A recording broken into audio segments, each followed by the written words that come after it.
wonderful book on the most recent movie. I think you made of 3 actors, right?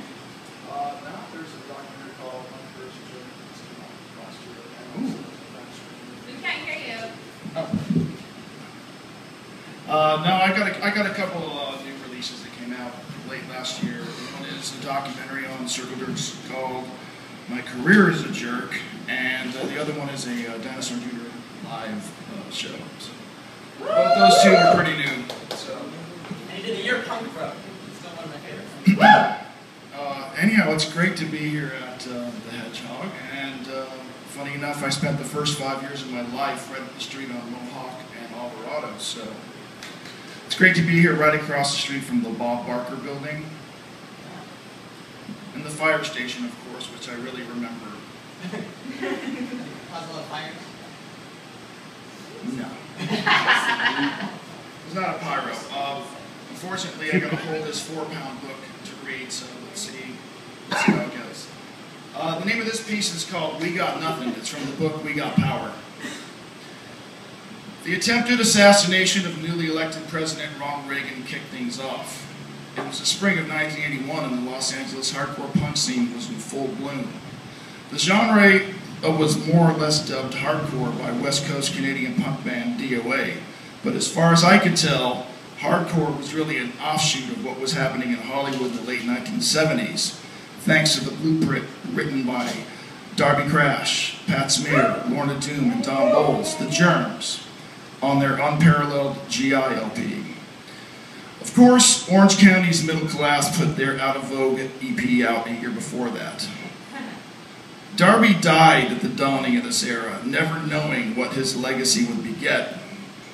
Okay, so Sid beat him to the punch, but both their images were selling an equal amount of t-shirts at the time at the 2 post-punk record stores on Melrose, Vinyl Fetish and Flip. Mask-era punk was fading. Only a few bands survived from the class of '77. A great divide emerged within the scene over punk proprietary rights. Some of the old-timers were not exactly thrilled with the second generation of fans of this music, i.e., my friends and me. They would scowl at us through their jet black dyed hair and doped up jaded cool. Where were you 2 years ago when it mattered? You see, at the time, 2 years was a really long time. All the really cool kids were eternally so much cooler than you because they were there first. Granted, the first wave of LA punk was filled with incredible and diverse bands like X, the Weirdos, the Zeros, the Bags, the Controllers, the Dickies, the Dills, who had transformed into rank and file at the time, the Avengers from SF and LA, the Alley Cats, the Plugs, the Deadbeats, Black Randy, the Metro Squad, the Screamers, the Go-Go's, who would become the #1 band in the nation in 1982. Nonetheless, the fact of the matter was that it was time for a new generation to emerge. This new music was much more aggressive, faster, and the songs were shorter. The bands were younger, less urban, less arty, and less learned musically. The fans were also younger, less urbane, less art school. We were suburban skate kids out to fuck shit up. The words of the prophets were written on the bus benches in magic marker. Fuck art. Let's slam dance. Faster, louder, shorter. Being hardcore for me meant really being into it.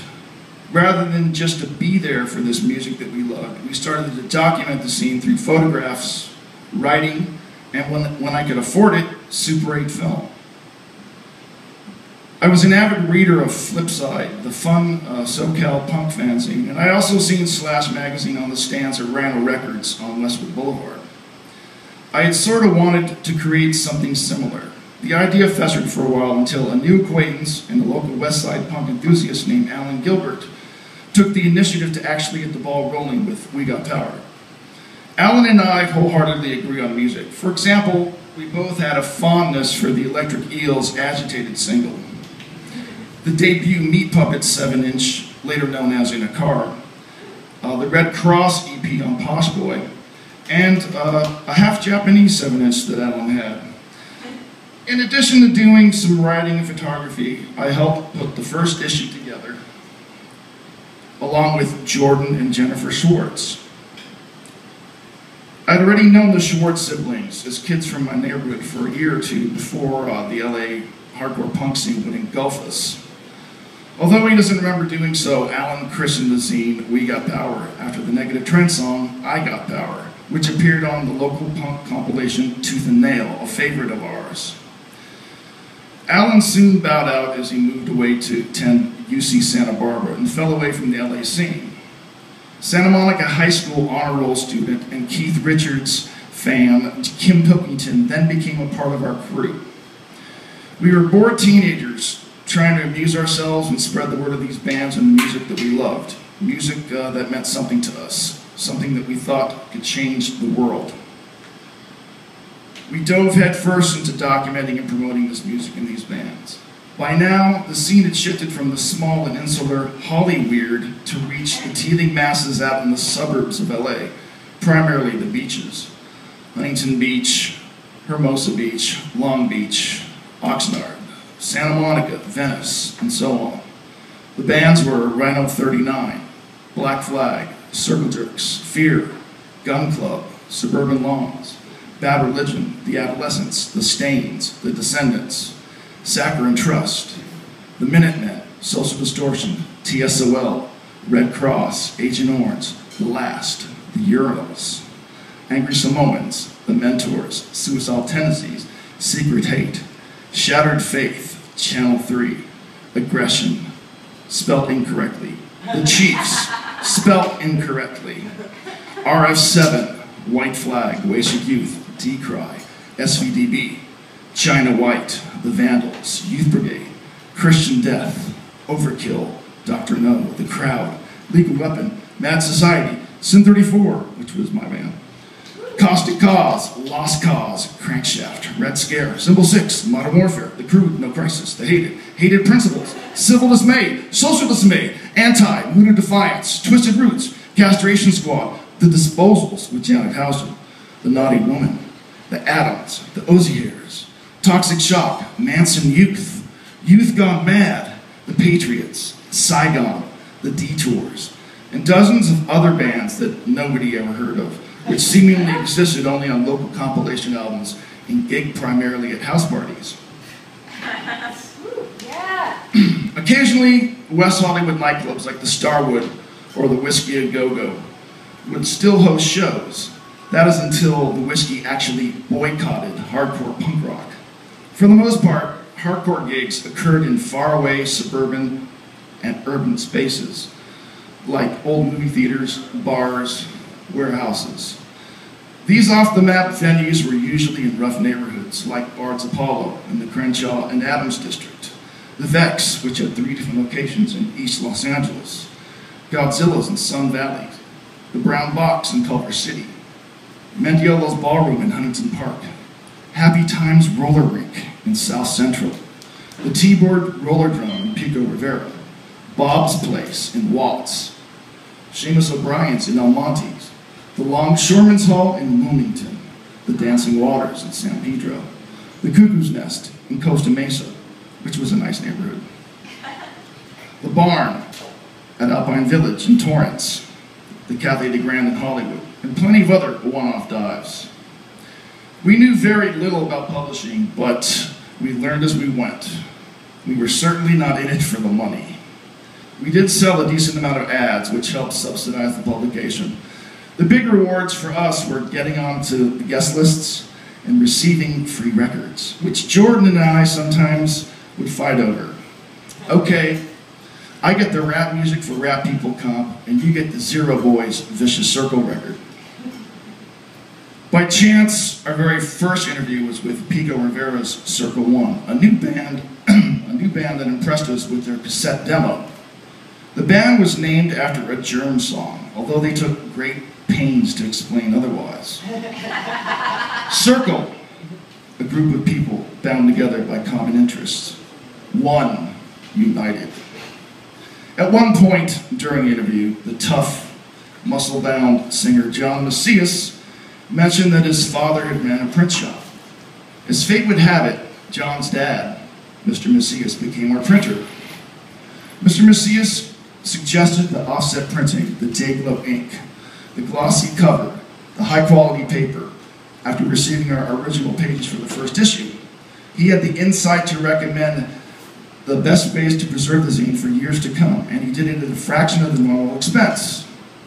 The quality of the paper was closer to a high school yearbook, rather than newsprint or Xerox. Thus, We Got Power was set apart from other fanzines at the time. We Got Power also had a unique sense of humor, and it didn't take itself too seriously. We focused on the people and the scene almost as much as the bands and the music. We printed the usual gig and record reviews, band interviews, photo collages, scene gossip, all the while keeping our punk tongues planted firmly in our cheeks. Above all, though, We Got Power was really about the music. For those few in the know, scores of bands were ripping it up almost nightly in the Southland. The magazine brought us into contact with many of these bands, not only locals, but national touring bands. Los Angeles was fortunately a major destination for the handful of hardcore bands that managed to get on the road. The Dead Kennedys came through a lot. Minor Threat, a couple times. We were at all the early Bad Brain shows in LA, at the Anti-Club, the Ukrainian Culture Center, and the Whiskey. For there were the Encore. Black Flag came out, who were banned for life, and played Rise Above. It was amazing. Meat Puppets came through quite a bit, as Phoenix is basically a suburb of LA. Plus, we also saw SSD, DeCroizen, the Necros, Flipper, Butthole Surfers, Big Boys, the Misfits, and Government Issue. There's that Germs influence again. Before long, we had interviewed the cream of the crop of American hardcore, the Misfits, Jodie Foster's Army, the Red Cross, spelled REDCROSS, prior to their American Red Cross cease and desist order. Saccharin Trust, Flipper, Circle Jerks, Dead Kennedys, DOA, Black Flag, and Minor Threat. Jack Grisham of TSOL, Steve-O, the Vandals, Suicidal Tendencies, Husker Du, and the Necros. And we were probably the first publication to feature Henry Rollins on his own outside of Black Flag. My bedroom became the We Got Power corporate headquarters, where I typed and put the zine together. That was the thing about hardcore. It was really about teenagers and their moms, as mostly everyone still lived at home. Now, my mother Mary's tiny two-bedroom apartment and the neighboring Schwartz condo became pit stops for touring bands. I recall in a Freeland era Husker Du hanging out, Bob Mould playing me a rough mixtape of what eventually would become Everything Falls Apart in my bedroom, while my mother asked me to turn the volume down. When in town, the Dayglow abortions, JFA, White Cross would stop by for a visit, as would Maximum Rock and Roll's Tim Yohannan, probably to retrieve my LA scene report. We would usually end up at the lifeguard tower on Santa Monica Beach in the middle of the night, drinking cases of Lucky Lager beer, which had funny puzzles under the bottle caps. Also, I recall back before Sonic Youth could afford to pay for hotel rooms, Lee Ronaldo and Steve Shelley spending a night or two in my mom's apartment. Henry Rollins once tripped an all-nighter at the Schwartz condo. After coming to the West Coast, the former Washington, D.C. straight-edger was spreading his wings and freeing his mind.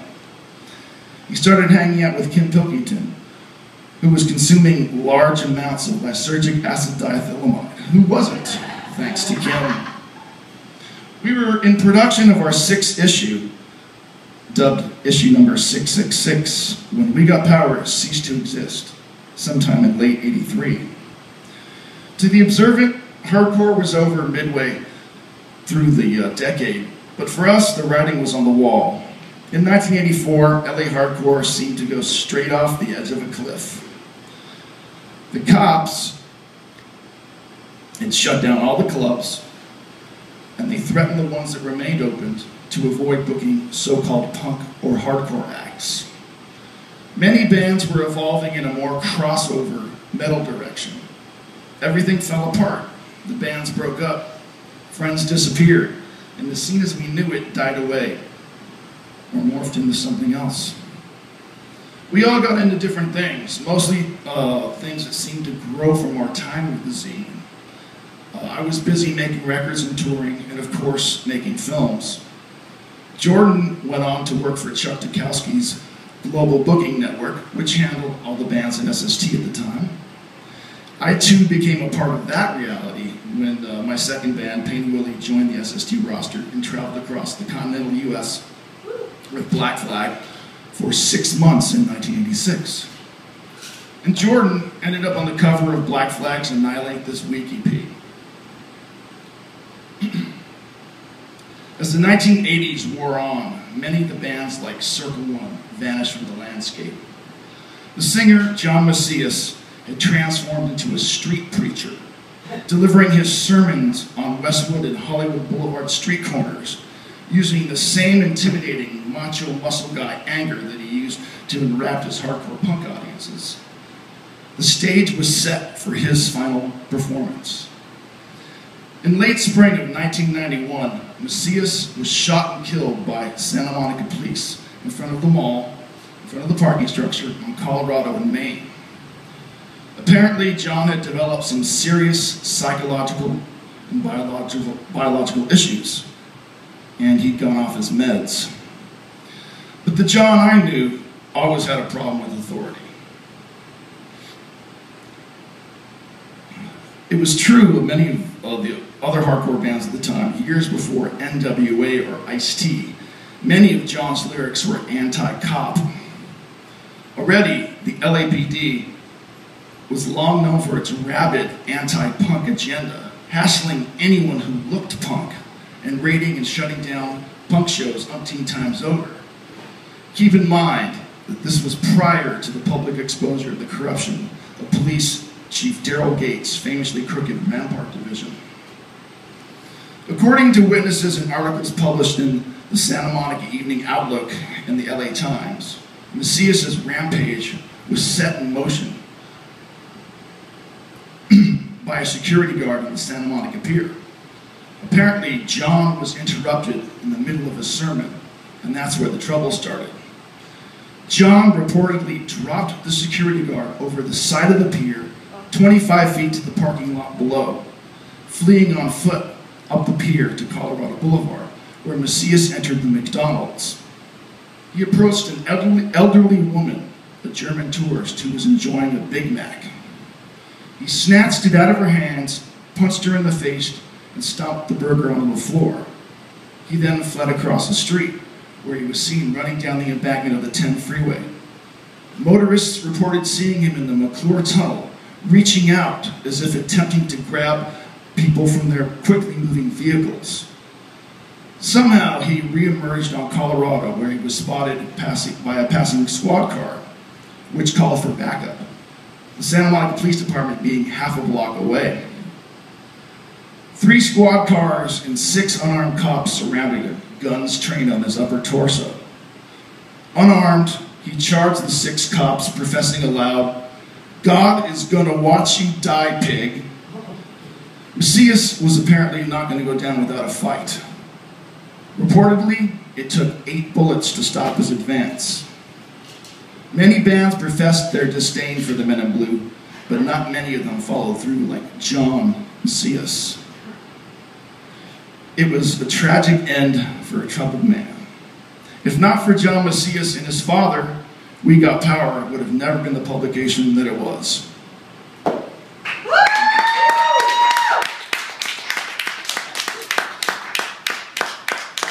I brought some books here in case you guys are interested. Thank you. Thank you. I'm actually going to... Thank you very much. And I apologize that maybe our crowd is a little more thin than normal. I realize what it is.